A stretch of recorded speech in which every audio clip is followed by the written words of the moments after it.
ಜನ ಸಾಗರವನ್ನು ತಾವು ಗೆದ್ದಿದ್ದೀರಾ. ಆಮೇಲೆ ಎಂಪಿ ಆಗಿ ಕೇಂದ್ರದಲ್ಲಿ ಇದ್ದುಕೊಂಡು ಸಮೇತ ಜನರ ವಿಶ್ವಾಸವನ್ನು ಅದೇ ರೀತಿ ಉಳಿಸಿಕೊಂಡಿದ್ದೀರಾ.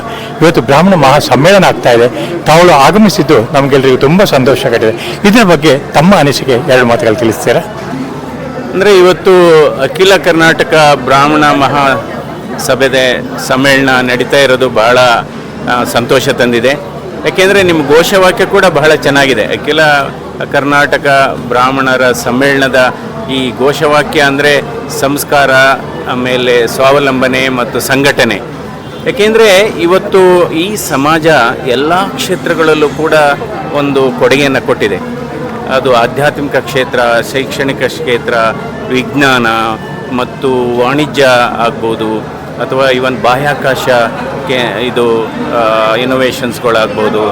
ಅದರಿಂದ ಏಕೆಂದರೆ ಒಂದು ಧರ್ಮ ಮತ್ತು ದೇಶ ಜೊತೆಯಲ್ಲೇ ಸಾಗುತ್ತೆ. ಸೊ ಧರ್ಮ ಉಳಿದ್ರೆ ದೇಶ ಉಳಿಯುತ್ತೆ, ದೇಶ ಉಳಿಬೇಕು ಅಂದರೆ ಧರ್ಮ ಉಳಿಬೇಕಾಗುತ್ತೆ. ಸೊ ಅದರಿಂದ ಧರ್ಮ ನಮ್ಮ ಲಾಂಛನವಾಗಬೇಕು, ಮಾನವೀಯತೆ ಆಲೋಚನೆ ಮತ್ತು ಆಚರಣೆಯಲ್ಲಿರಬೇಕು. ಸೊ ಇವತ್ತು ನಾವು ದೈವತ್ವ ಮತ್ತು ಮನುಷ್ಯತ್ವವನ್ನು ಜೊತೆಗೆ ತೆಗೆದುಕೊಂಡು ಹೋಗ್ತಾ ಇರತಕ್ಕಂಥ ಒಂದು ಸಮಾಜ. ಯಾಕೆಂದರೆ ದೈವತ್ವ ಅಂದರೆ ಕಣ್ಣೀರೇ ಬರೆಸದೇ ಇರತಕ್ಕಂಥದ್ದು, ಬಂದಂಥ ಕಣ್ಣೀರನ್ನು ಒರೆಸುವಂಥದ್ದು ಮನುಷ್ಯತ್ವ.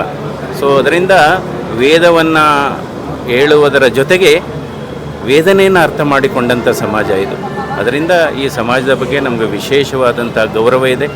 ಅದರ ಸಮಾಜದ ಕೊಡುಗೆ ನಿಜವಾಗ್ಲೂ ಮೆಚ್ಚುವಂಥದ್ದು. ಅಂದರೂ ಕೂಡ ಮೇಲ್ಪಂಕ್ತಿಯ ಸಮಾಜ ಆದರೂ ಕೂಡ ಇದರಲ್ಲಿ ಹಲವಾರು ಜನರಲ್ಲಿ ಬಡತನ ಇದೆ. ಈ ಸಮುದಾಯದಲ್ಲೂ ಕೂಡ ಅವರಿಗೆ ನಾವು ಸಹಾನುಭೂತಿಯನ್ನು ತೋರಿಸಬೇಕಾಗುತ್ತೆ. ಅದಕ್ಕೋಸ್ಕರ ಕೇಂದ್ರ ಸರ್ಕಾರ ಒಂದು 10% ಮೀಸಲಾತಿಯನ್ನು ತಂದಿದೆ, ಎಕನಾಮಿಕ್ ವೀಕರ್ ಸೆಕ್ಷನ್ಸ್ ಅಂತ. ಸೊ ಅದರಿಂದ ಈ ರೀತಿಯ ಸಮ್ಮೇಳನಗಳು ಆಗಬೇಕು. ಯಾಕೆಂದರೆ ಮುಂದಿನ ಪೀಳಿಗೆಗೆ ಇದರ ಮಹತ್ವ ಏನು, ಇವರ ಸಂಪ್ರದಾಯ ಏನು, ಇದರ ಆಚಾರ ವಿಚಾರಗಳೇನು, ಅದನ್ನು ತಲುಪಿಸುವಂಥದ್ದು ನಮ್ಮೆಲ್ಲರ ಕರ್ತವ್ಯ ಆಗಿದೆ. ಕಣ್ಣೀರು ಒರೆಸುವ ಕೆಲಸ ಅಂತ ಮಾಡಿ ಹೇಳಿದಿರಿ ನೀವು.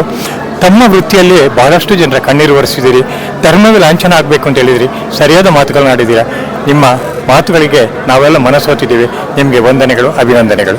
ಬಗ್ಗೆ ಭಾಳ ಗೌರವವಾಗಿ ಇದೇ ರೀತಿ ದೇವೇಗೌಡರು ಇದೇ ರೀತಿ ಗೌರವ ಇಟ್ಟಿದ್ರು, ಇವರು ಹಾಗೆ ಕಂಟಿನ್ಯೂ ಮಾಡ್ತಾ ಇದ್ದಾರೆ. ಕುಮಾರಸ್ವಾಮಿ ಅವರು ಹಾಗೆ ಕಣ್ಣೀರು ಒರೆಸೋ ಕೆಲಸ ಮಾಡ್ತಾರೆ.